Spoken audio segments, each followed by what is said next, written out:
In less than 3 months from now, the people of Ireland will go to vote in polls on the 40th Amendment to our Constitution. And I think this is a really significant moment because it reflects another crucial step towards advancing women's rights across Ireland.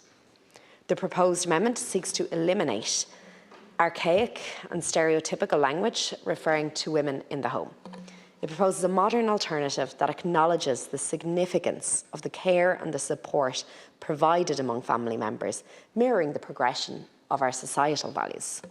And it's been said many times before, but we must always be reminded that amending the Constitution is, without a shadow of a doubt, a hugely significant undertaking, and it's one that symbolises the fundamental rights and principles of Irish citizens, and one that we can't ever take for granted. As an advocate for women's rights and equality, I think the timing of the referendum in terms of being held on International Women's Day is both really fitting and also profoundly symbolic. Standing here today as a woman, I'm quite aware of the significance of the upcoming referendum and also of the significance of the role that so many women who have stood in this chamber before have played.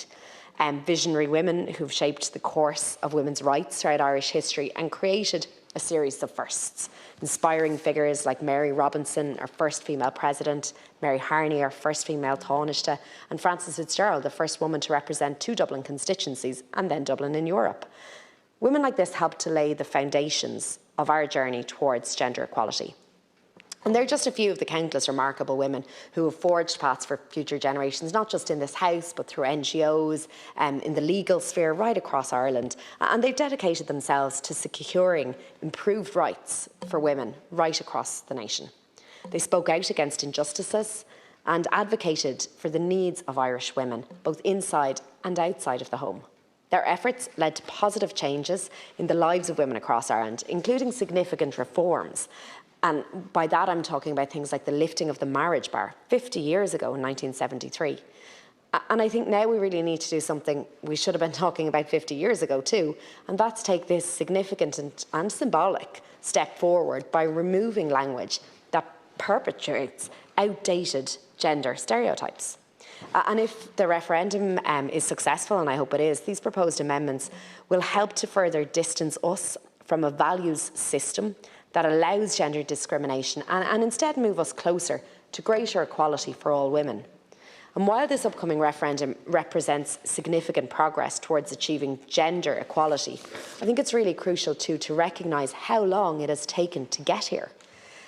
And that begs the question how much longer we have to wait for more reforms.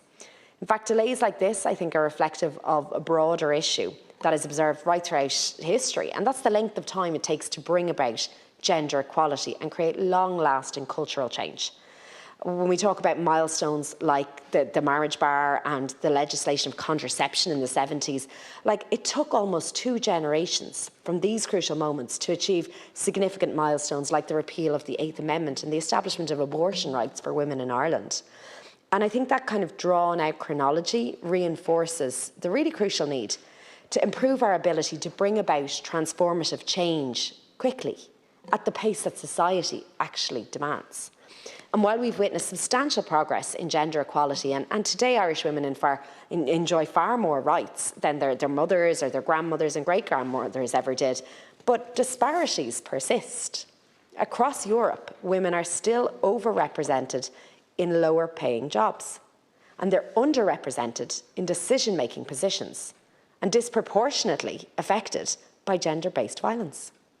In 2021, I introduced the Irish Corporate Governance Gender Balance Bill, and this proposed legislation is designed to promote gender equality and gender parity in corporate leadership by ensuring that women are adequately represented on company boards and advancing their presence at the highest levels of business.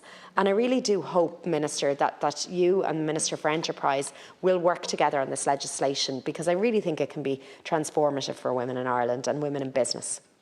And as we approach this particular referendum, I think we need to remember that this amendment is not just a response to societal change, it's a logical step towards aligning our constitution with the lived realities of our people. It acknowledges the diversity of modern Irish families, and it ensures our laws reflect that reality. And I'd like to thank you, Minister, and all of your team in the department for taking this important and also symbolic step towards achieving greater gender equality for Irish citizens. I think it's really time to turn the page on outdated stereotypes and to embrace a future where every Irish citizen is seen and heard and valued, and that actually happens in our constitution. It's an opportunity to help shape an Ireland that is actually and truly reflective of us all for today and for generations to come. And I think we've talked about this referendum for many, many years, if not decades, and it's time now to just get it done.